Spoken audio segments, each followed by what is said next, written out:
পড়াই না, আমি জীবনের দর্শন দেই। যেমন রবীন্দ্র দর্শন, নজরুল দর্শন, হযরত মুহাম্মদ সাল্লাল্লাহু আলাইহি সাল্লামেরও একটা দর্শন। এটা কিন্তু ইসলামের দর্শন। প্রত্যেকটা মানুষ কিভাবে আখিরাতমুখী হয়, জান্নাত পেয়ে যায়, আল্লাহকে চিনে, এটা হযরত মুহাম্মদ সাল্লাল্লাহু আলাইহি সাল্লামের দর্শন। যাই হোক, দর্শন দিয়েছি। আজকের অনুষ্ঠানের সম্মানিত সভাপতি, and he is my beloved student Hasanuzzaman এবং ওই সাইদুল ইসলাম, দুজন, both are beloved my student.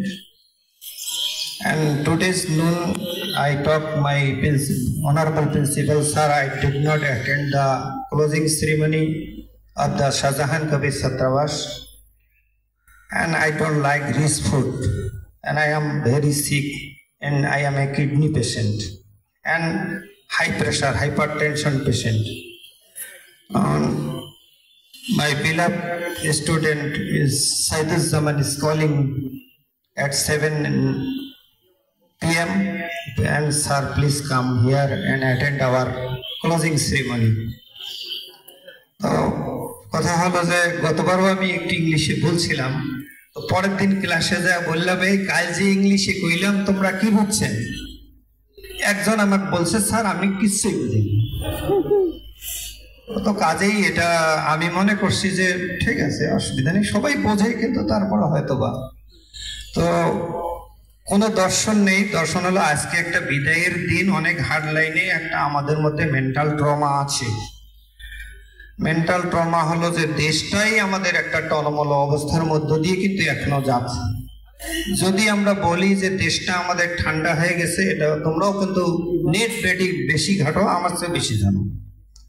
তো কাজেই মেন্টাল একটা ট্রমা আমাদের মধ্যে আছে। এই ট্রমার মধ্যে কিন্তু তোমরা বেরিয়ে যাচ্ছ এবং তোমাদের মধ্যে অনেক কষ্ট আছে। সেটা দেশের প্রেক্ষাপটে বিগত সরকার যেভাবে শাসন করতে চেয়েছে তার কিছু থাকে, আবার তার পরবর্তীতে একটা আছে। তো কাজেই এগুলো থাকবে, এগুলো মেনে নিতে হবে। এরপরেও তোমাদের জীবনে অনেকগুলো পেয়ে যাওয়া।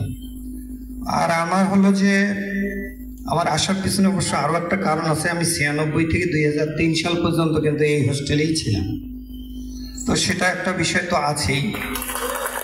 আর যদি বলা যায় তাহলে এটা হয়তো বা আমার এই পলিটেকনিক জীবনের হোস্টেলের বিদায় অনুষ্ঠানের শেষ, কারণ আমারও রিটায়ার্ড হয়ে যাবে এই বছরেই আমার রিটায়ারমেন্ট চলে আসবে আর কি, পিআরএল শুরু হবে। তো সেই কারণে হয়তো এটা অ্যাটেন্ড হওয়া আমার